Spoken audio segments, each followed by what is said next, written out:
How's it going, guys, and welcome once again to the Foot and Fist Sports Network. And it is finally time to talk about another big UFC event. It's UFC 206 in Toronto, home of Dorkville. My main man, Steve motherfucking Pushy, if you are watching this, much respect to you, bro. Always getting at Dana White and telling him what the fuck is up. If in case you don't know who Steve Pushy is, he is the guy that a few years ago got into it with Dana White over the fact that, he was calling Toronto Dorkville and shit like that. So, Dana White essentially stopped talking to media because of my man Steve motherfucking Pushy. Now, don't get me wrong, I used to enjoy the Dana White, scrums and all that stuff, but the guy was an idiot. He was talking shit about just about everybody under the sun, and Steve Pushy called him out on it over something that really he didn't even mean to do, but it just turned to that. Dana White attacked him. Steve Pushy responded. That is exactly what you need to do. He was backing up his boy Nate Diaz. And what can you do? If you're a fan of the 209, you fight for the 209. That's what my boy Steve motherfucking Pushy does. So much respect to you, my man. And,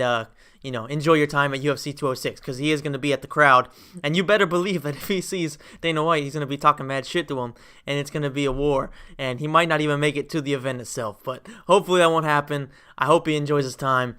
So now we're going to start off the predictions with Jordan Mein versus Emil Meeks. Now, we don't really know a whole lot about Emil Meeks. In case you don't know who he is, because I really didn't know who he is a UFC debutant his most recent fight was in Venator FC, which is an Italian championship, and his opponent was none other than Rousimar Palhares. Yeah, that was my cat. And he beat him by TKO in the first round, so that is a pretty good win.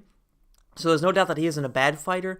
It's just that Rousimar Palhares, as good as his ground game is, his striking isn't exactly on par with some of the best fighters in the world, especially in the welterweight division. So it's kind of hard to know exactly what this guy is capable of. He's not a bad fighter, that's without a doubt, but is he on the level of Jordan Mein, who is a young, very skilled fighter, who, before retiring due to, fears over head trauma and stuff like that, was actually considered one of the most talented fighters in the UFC when it comes to up-and-coming superstars. I don't think he is. Like I said, I've never seen the guy fight, but I don't think he's going to be on Jordan Mein's level, especially because of the fact that Jordan Mein has octagon experience. Make no mistake about it, that is a big thing when you take your first steps in the octagon. Meeks is going to have kind of a problem, and I do think that he's going to feel the pressure, and I think that Jordan Mein is going to find his technical superiority just, blown up by the octagon jitters. He's going to look even better than he would.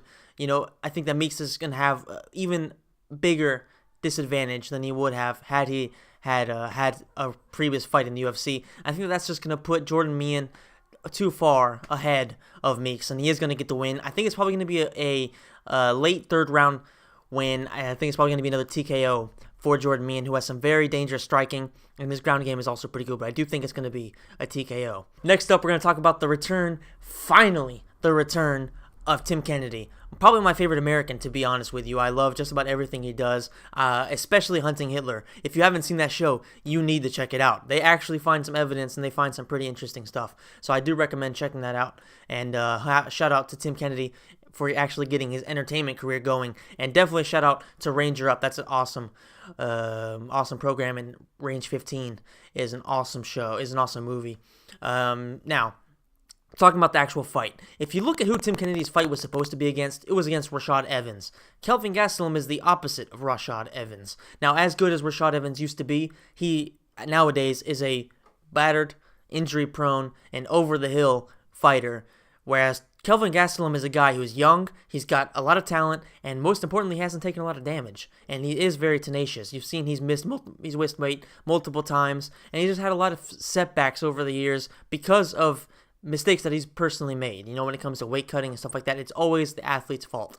And he continues to make an attempt to stay up in the UFC, and now that he has no choice but to stay in the middleweight division and not fight at his preferred 170-pound division, then he's going to have to start, really taking things into consideration, because he's 5'9", so he's going to be a small guy in a big man weight class, and he's going to have to, use his tenacity to be able to compete with these guys, especially somebody like Tim Kennedy, who is so good. In case you forgot, his last fight before taking a hiatus was against Yo Romero. It was Stoolgate. And that fight, for people that didn't see that, he destroyed Yo Romero in that second round. Yo Romero then cheated brutally in between rounds and had Stoolgate, where he basically sat on the stool for a minute extra and gained quite a bit of time to recover when Tim Kennedy actually thought the fight was over. It was just a big scandal. It was just a big mess. Big John McCarthy really blew it that time. And Yo Romero came out in the third round having rested a lot more. Tim Kennedy was emotionally, probably emotionally fucked up after thinking that he won, then being told he didn't win, and Yo Romero cheating. Everything that was going on in the octagon, he went out there probably head clouded, got knocked out. And obviously Yo Romero won fair and square when it comes to actually fighting in the third round, but that was one of the shadiest fights I've ever seen. So make no mistake about it, Tim Kennedy is a championship-level fighter, considering that Yo Romero is next in line for the title. Plus, he holds a dominant win over the current champion, Michael Bisping. So Tim Kennedy is a championship-level fighter. If he can beat Kelvin Gastelum, he said he's going to call out Michael Bisping and Yo Romero, and you never know. He might get a shot after Romero if Luke Rockhold gets injured again or something happens. He might be one of the closest guys in line for a title shot.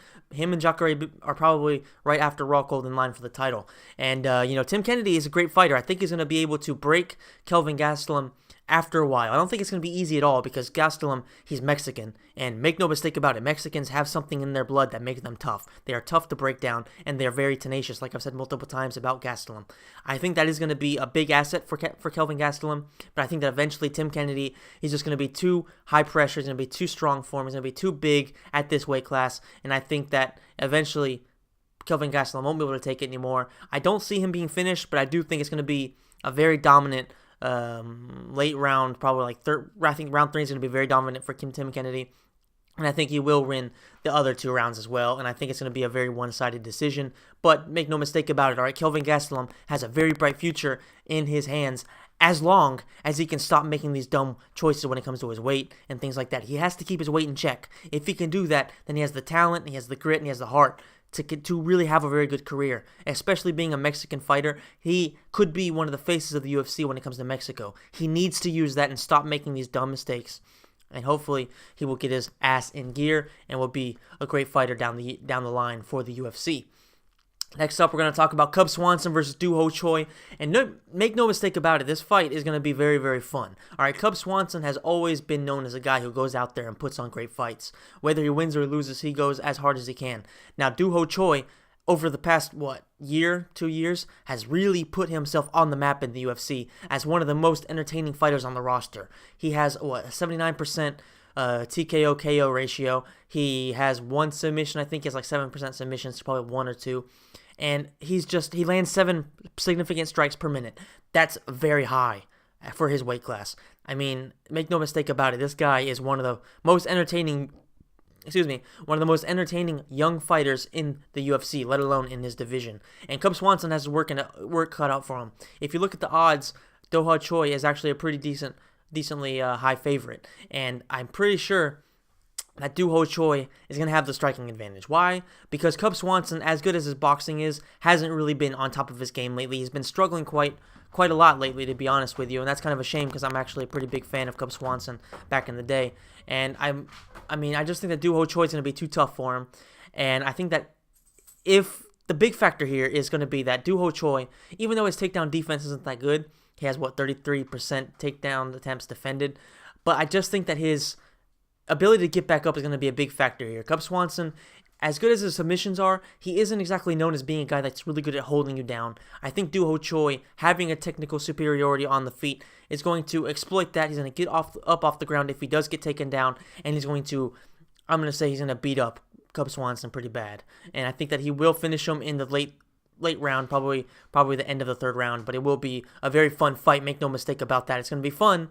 I don't know how close it's going to be, but it's going to be very, very fun.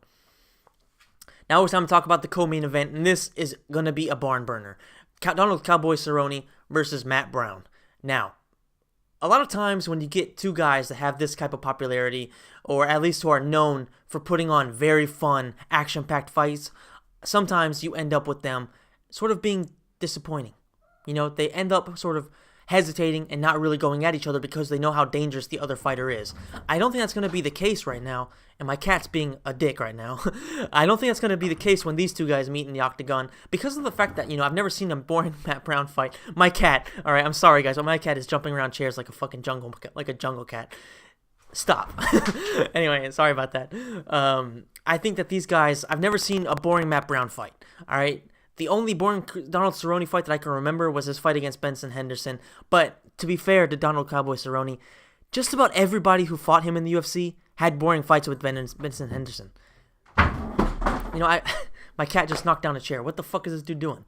Anyway, that's my last time interrupting. Sorry.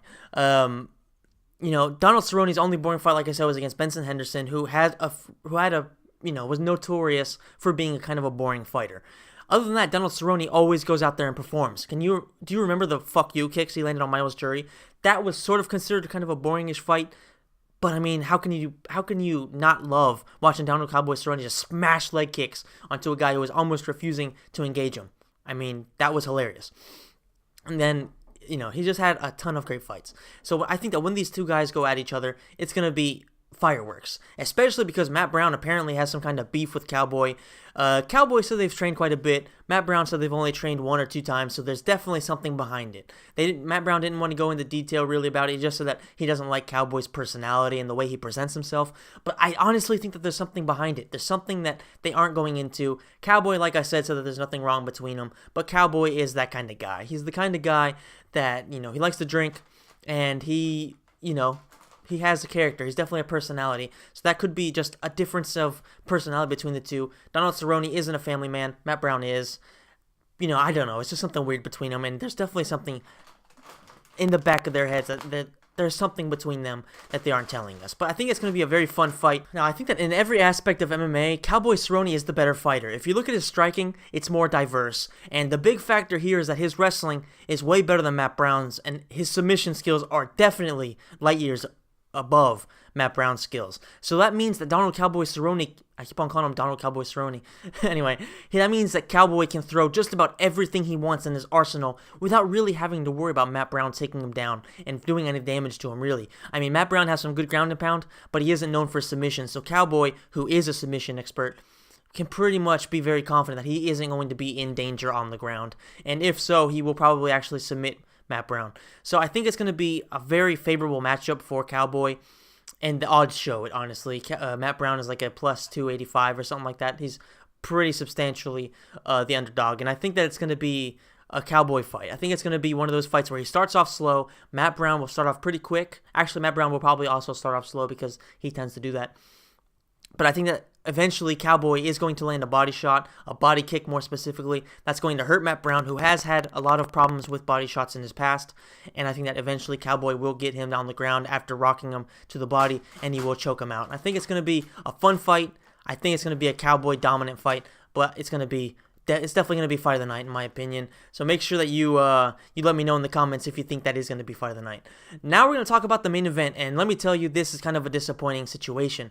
Now, don't get me wrong, this card is good even without Daniel Cormier and Anthony Johnson, and this fight was either way going to be my favorite fight on the card, except for maybe Donald and Matt Brown. But I think that this fight has the potential to be really good, and it's a shame that it's getting some bad press because of how the UFC has been marketing it. When Rumble and DC was called off, the UFC was desperately looking for a title fight to basically headline the card. So they stripped Conor McGregor of his featherweight title. They gave it to Jose Aldo, who lost to Conor McGregor in 13 seconds, who is getting ridiculed like crazy because of the fact that he's champion after getting knocked out in 13 seconds by the real champion. So it's just a nightmare situation. And now Anthony Pettis missed weight, so the fight isn't even going to be for an interim title. So the UFC basically is getting bit in the ass by karma. All right, that's exactly what's happening. They did stupid shit that kind of screwed over some other people. Not Conor McGregor specifically, I'm not talking about that, but they've done a lot of weird decisions lately, and this whole situation right here with 206 has come back and bit them in the ass. Now, Anthony Pettis, obviously, it's disappointing that he didn't make weight because I was really hoping to see him have a successful career at 145 because I like his personality and I like the way he fights, so I was hoping he would be a successful guy. This is kind of a bad thing for him because after going on a bad run at 155, he did win his debut at 145, and he was looking pretty decently. but this is kind of a bad thing on his resume. Hopefully it's just a mishap and it won't happen again. But you never know. Once the guy misses weight once, it's kind of hard to expect what he's going to do, especially because he said that last time he had a very, very tough time making weight. This time he said it was going better, but clearly it was just because of the fact that he was nowhere near making weight. I don't know. I hope the guy does have a good career at 145, and I do think that at 145 is probably his best weight class, because at 155 he was just too small when it comes to like physical strength. He just wasn't able to compete with those guys physically as well as he is at 145, and I think he could do very big things at 145 if he does get his weight in check. Now, Max Holloway, in my opinion, is going to be the better fighter right now. You know, when you look at where they are at their careers, I think Max Holloway, who is on like an 8 or 9 win streak right now, is the better fighter. You know, as good as Anthony Pettis is when it comes to striking, and as good as his pure jiu-jitsu is, I just think that he has a big holes in his game that Max Holloway doesn't really have right now. And I think that Max Holloway is just going to be the more confident fighter, especially after the whole weight situation is going to be the more confident fighter. He's going to be the more skilled fighter when it comes to all-around game, and I think that that's going to be a big thing. I think that Anthony Pettis, who has also been having a nightmare when it comes to his personal life, you know, people tried to burn down his house. It's just been a hard fucking time for him over the past couple of years. I think that all that's going to sort of push Max Holloway to be a bigger favorite, and I think that he is going to get a pretty substantial win over Anthony Pettis, and will, regardless of what happens with whether they give him the interim title or not, I don't really care about that. I think that he is the number one contender in the featherweight division, even if he doesn't beat Anthony Pettis. You know, even if they didn't do this whole fight, then Max Holloway is the only guy that realistically should be competing for the featherweight title right now. And I think that this is going to be a very fun fight, but I do think that's going to be a Max Holloway dominated fight once we get to the second or third round. I think that the whole weight cut problem is going to be a big deal for Anthony Pettis. It's going to slow him down, especially because we saw him slow down pretty big time against Charles Oliveira in his UFC featherweight debut. And I think that's going to be a big factor against Max Holloway, who has a great gas tank and who is just very tough in just about every aspect of MMA. We've seen that his jiu-jitsu is getting better, but most importantly, he is very good at, you know, ground and pound and stuff like that. So he's going to be a dangerous fighter everywhere. And I think his best bet is going to be keeping it on the feet, because as good as Anthony Pettis' classic martial arts, you know, Taekwondo, and just his kicking game in general, as good as that is, his boxing definitely isn't up there with the best guys, and his boxing defense isn't that great either. So I think that Max Holloway, who has a lot of unorthodox and a lot of crazy techniques, is going to be able to find Anthony Pettis' chin regularly. And as we know, Anthony Pettis is very tough and he's hard to finish. I don't think he's ever been finished, in fact. So I don't know if Max Holloway is going to be able to finish him. I do think it's going to be a decision. I do think that, though, the third, fourth, and fifth rounds are where we're going to see Max Holloway really start dominating the fight. It's going to be fun, though, so you definitely need to tune into this card. I don't know if it's really worth the whole $60, but if you can find somebody to divide the cash and all that stuff, then definitely it's worth watching. And, you know, in whatever way you can watch it, I definitely recommend doing it. So, guys, if you enjoyed the video, please hit the like button and please share this with anybody that you think might be interested in MMA or in sports in general, because I cover a lot of different things. If you enjoyed the video, then please let me know in the comment section down below if there's anything you think I can improve, and most importantly, tell me who you think is going to win each of these fights. Now, if you're interested, here is a video where I went to Old Trafford, which is the home of Manchester United, and here is a video where I broke down the Premier League. So if you are interested in that, definitely click on it and help me out. And guys, I will see you in the next video. The next MMA video will be the Fight Fallout show, where I will be breaking down the main event of tonight's card, which, in case this doesn't come out on Friday, is Derek Lewis versus whatever the guy's name is. I'm not going to break down that card in a video because of how, you know, poop it is, to be honest with you. But basically, the Fight Fallout show will be covering the main event of this card, so Derek Lewis versus blah blah blah, and then the Fight Fallout from UFC 206. So definitely tune into that. It's going to be a fun one. It's going to be a lot of stuff to talk about after this card, and I will talk to you in that video if you don't want to tune into any of the soccer stuff that will be coming out before that. So guys, I will see you then, and enjoy the UFC, guys. It's great stuff. Enjoy it, and I will see you in the next video.